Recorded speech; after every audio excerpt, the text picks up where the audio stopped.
Good morning and welcome to the Morning Scoop for Friday, June 10th. This is your daily Buckeye fix. I'm Tom Orr. The Notre Dame game is in 86 days, the game against Michigan in 170 days.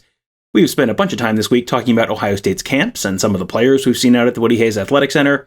But the person I was most excited to see out there this week was the great Bill Greene. He made the trip down on Tuesday to check out some of the talented players, also connect with some contacts in the coaching industry.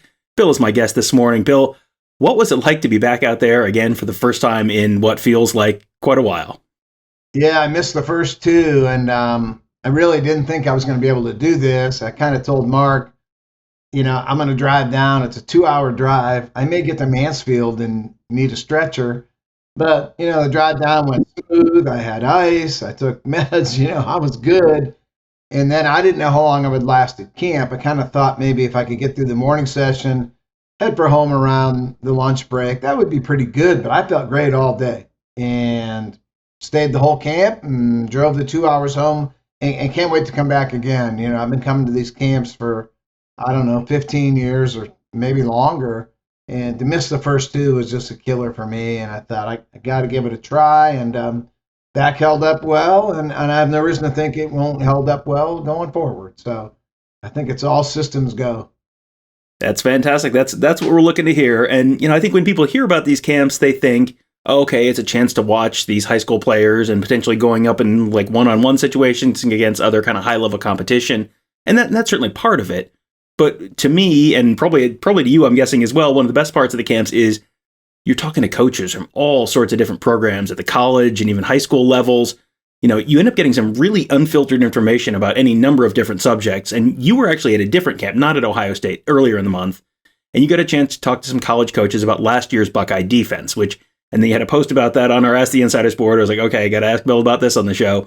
What did they have to say about, the last few defensive coordinators under Ryan Day? You had Jeff Hafley and then Kerry Combs and now Jim Knowles. Like, what did the other guys in the coaching industry, what's the perception of those three guys and sort of that progression of defensive coordinators at Ohio State? Yeah, it probably wasn't much different than what we thought and what we wrote about, the whole time. I mean, I don't know one person that doesn't really think the world of Kerry Combs as a person, me included. I'm sure you feel the same way. I mean, just a great, great human being. You love talking to him, love being around him.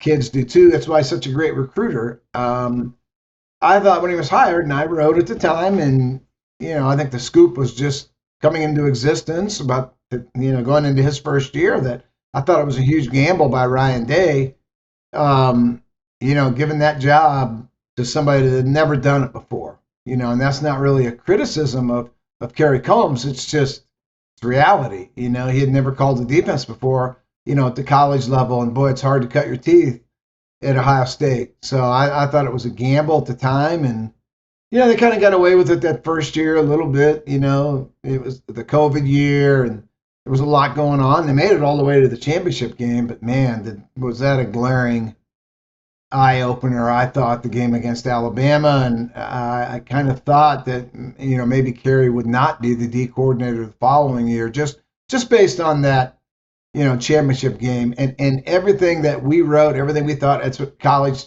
coaches are telling me. They were shocked and surprised that Ohio State would turn that gig over, to a relative newcomer. And I think we saw the results. And, again, most of them, they just think the world of Coach Combs, but they just felt it was a job that maybe he was not prepared for. They love Jim Knowles, and I don't think it's so much that they think Jim Knowles invented defense. And, Jim Knowles is the greatest defensive coordinator that in the history of football. I don't think it's that. I think it's everybody just is so happy to see someone who's viewed as one of the top 10, 15 in the profession have that job rather than a newcomer. So people are excited. I did talk to one guy who had coached in the ACC, coached against Jim Knowles going back a few years when Jim Knowles was at Duke, and said the guy's brilliant as an in-game adjuster. Everybody can game plan all week, and everything works on that chalkboard. When Akron's going to face Ohio State, everything works on the blackboard. But then you get into the real game, and it's, man, we got a problem here. And that's where they thought Jim Knowles' strength was in solving problems on the fly. You know, maybe when Michigan's running the ball down your throat and you just don't know what to do about it, well, maybe Jim Knowles does know what to do about it. And when Oregon is constantly outflanking you on the perimeter and you just don't know what to do about it, and you have one defender going against two blockers and a running back, Jim Knowles will know how to defend that and know how to adjust to stop. That's what they thought was the greatest thing about Jim Knowles. The one guy I talked to, and then a couple others, everybody, his reputation is as the guy that can solve problems as they're happening during the game. Yeah, as the great philosopher Mike Tyson once said, everyone's got a plan until they get punched in the mouth. If you've got a plan after the first plan, if you're the guy who has the plan after you get punched in the mouth, you might make some money in this business. Yeah. Jim Knowles is making some money, and it seems like he might have a plan for after the first punch this year. We will find out this fall. You know, one of the other questions around Ohio State, especially the defense the last couple of years, the offensive talent, you have seen the offensive talent there. I don't think there's a lot of question about C.J. Stroud and Travion Henderson and the wide receiver core and all that. What are the thoughts on the talent level on the Ohio State defense last year, I guess, as compared to maybe some of the previous seasons, last season compared to 2019, something like that? And is that something, if there is a perception of a talent drop-off, is that something that the coaches you've talked to are expecting to maybe have kind of turn around a little bit this fall? Well, kind of like, again, the same with us. They really questioned the talent level at the linebacker spot. And they just felt that there were some recruiting errors in the past that are now showing up to kind of bite you. And, and then when you bring in, CJ Hicks and Sonny Styles, you kind of hope you're closing that gap. But they really felt there were talent errors and a talent, not enough of it at the linebacker spot. So we'll see this year, in a new scheme, maybe it looks different, but they just felt the recruiting needs to be better at the linebacker spot. They also thought that, those couple of years with Tabor Johnson, when you did not recruit a cover corner, you thought you had one in Tyreek Johnson, didn't work out.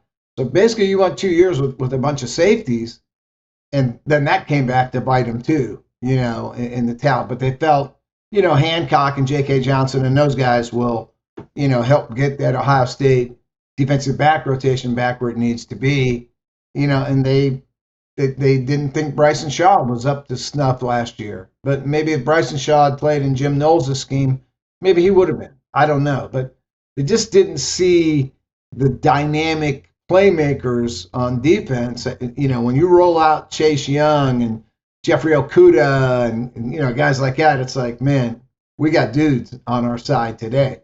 Well, they didn't see that last year.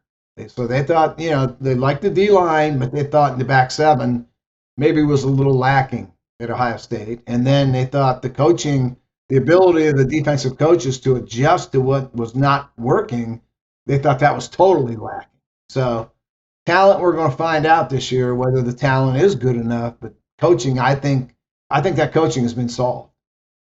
It's kind of interesting. Some of those problems, all the problems we've talked about in the last couple minutes, are all sort of linked. You have the lack of the defensive back recruiting, the lack of the true cornerback recruiting, which is one of the things that made Kerry Combs' return so appealing. And Kerry Combs returning solved that issue. You bring in the Jordan Hancock, the J.K. Johnson, but then you've got the other issues in the defensive coordinator position. So now you've got another little bit of a staff change. So we'll see how that one works out moving forward in recruiting. And we got to see a lot of those guys, Perry Eliano and Tim Walton and Jim Knowles, working with some of the potential future Buckeyes this week at camp. You and Mark Givler released a new episode of the Gives in the Bank podcast this week, where you took a deep dive on some of the guys you saw at camp this week. People should definitely check that one out. Just find Gives in the Bank wherever you find this. But what did you see out of the group of guys who were already committed to the Buckeyes this year? Was there one or two of those guys who we saw a bunch of the guys who were committed already? Was there one or two of them that really kind of jumped out to you this week that either, big physical change since the last time you saw them, or, this was your first impression and there was a little bit of a wow? Yeah, a few of them, really. Well, Josh Padilla was a guy that, I kind of wrote about last year in camp that I didn't think he was all that good, but he went up against some stud D tackles. And I get that, but you're going to face stud D tackles once you get to Ohio State, and get to big games. That's what you have to do. And I just didn't think physically he was what Ohio State really needs. But man, I saw him show up this week, and it was like, wow, did he change his body? Man, did he look good. We didn't get to see those old linemen do one-on-ones. We just saw him get to work with Justin Fry, and Justin was right in there working with him, hitting the sled, and he looked like he's ready to play right now. But Padilla looked great. I thought Luke Montgomery, I almost thought maybe he had lost weight or something, or stayed the same. No, he's in that 285, 290 range, carrying it great. The footwork is so good from basketball. He's so athletic, but to see him at 285 or 290 right now and still look slim, that guy's going to play at 310 at Ohio State, and I'm not convinced he's not going to be a tackle. I know it's not the popular opinion right now, but I would start Luke Montgomery out at tackle and make him prove to me that he could not play the position, and then I'll move him. But he looks tackle-ish to me. The last guy I wanted to mention was Ty Lockwood. I had never seen Ty Lockwood in person before, and I watched the junior film, and I just kind of didn't get it. And then I saw him in person the other day, and now I get it. He is a receiver. He looks like a big, fast wideout. He's more pass catcher than he is blocker. Now, they may switch that on him in about a year. He may become more blocker and catch 4 balls the rest of his life. But right now, if you watch his film, he is split out a lot too. But, again, when you watch the junior film, you're watching film from last September, last October. But when you come to camp, you're seeing the now version of these kids. And kids can change at 17 years old. They do change at 17 years old. They better be changing at 17 years old. So Ty Lockwood, very, very impressive to me. Just watch him run routes and catch the ball. He's pretty impressive to me. There were obviously a lot of other uncommitted players who were there over the over the day and the other days at camp. But you were there on Tuesday. Who was maybe one or two other guys who really impressed you, really jumped out to you? I know we had talked quite a bit about 2025 receiver Winston Watkins. I know he was someone that I think caught everyone's eye, but you talk a little bit about him, but anyone else also who you were really impressed with on Tuesday? Yeah, there was a tight end there who has offers from, I think, South Dakota State and OU, and I don't know, I think a Division II school, Mason Williams out of Mogadore in Ohio. I didn't know who he was. And I asked someone from Ohio State, who's that kid? He was in a group with Lockwood. They look pretty similar to me. If someone would have told me that's that tight end from Texas who's a high 4-star and's got 25 offers, I would have said, yeah, I get it. But, Mason Williams, I'd never heard of him. But, he blew me away. And this kid, I talked to someone else from Ohio State, and they said, in our opinion, probably not our kind of guy. But he should be somewhere in the Big Ten. He's probably, he should have more offers than what he has right now. So Mason Williams really impressed me. I don't think he's going to end up in an Ohio State uniform someday, but I think he's better than South Dakota State or OU or wherever the other offer was. I'll be shocked if that kid doesn't end up in a Power 5 school. Or maybe I'm just wrong and he is who he is, but I liked him a lot. All right, so that was this week. Now, next week, there are a pair of camps, and then there's a 7-on-7 camp on Thursday. Okay, we can't talk 7-on-7 without talking a little South Florida Express with Bill Greene. So what are you hearing about, names from the South Florida Express who might be here for that 7-on-7 camp?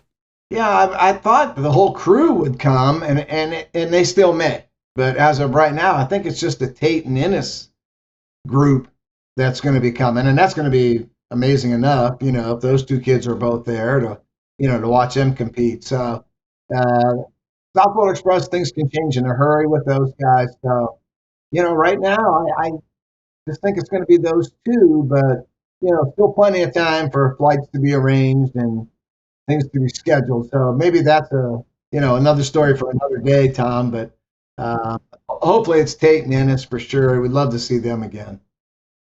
How much value do you think there's going to be in a 7-on-7 camp? Like we have watched the usual Ohio State camps over the years, and it's kind of a similar thing. And you see them go through individual drills, and then there's like a half-hour one-on-one at the end of the day.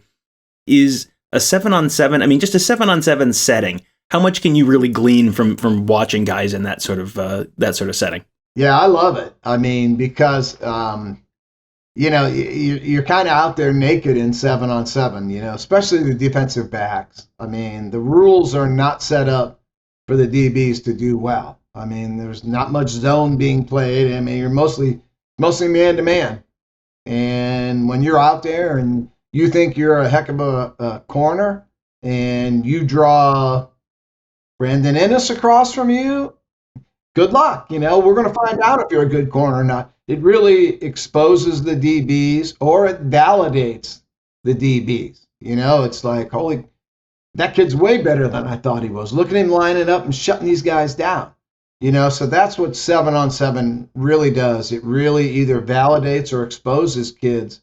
And sometimes maybe it's unfair because, football is played in conjunction with pass rush, and you're in a zone and you've got help here. But man, 7-on-7, it's mostly man on man, and we see who the better guy is.